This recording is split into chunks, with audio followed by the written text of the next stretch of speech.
काय आपण शेअर मार्केटमध्ये आपला झालेला लॉस रिकव्हर करण्याचा प्रयत्न करत आहात तर 3 गोष्टी फार महत्वाची आहे.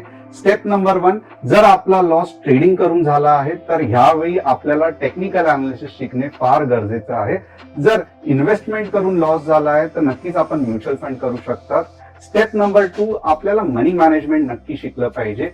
किती लॉट्स घ्यायचे आहेत, किती शेअरचे क्वांटिटीज घ्यायचे आहेत, किती कॅपिटलनी ट्रेड केलं पाहिजे, हे सर्व तुम्हाला मनी मॅनेजमेंट शिकवतं. स्टेप नंबर 3, टेक्निकल अनालिसिस शिकून आपल्याला एंट्री, टार्गेट, स्टॉप लॉस याची स्ट्रॅटेजी एक तरी आली पाहिजे.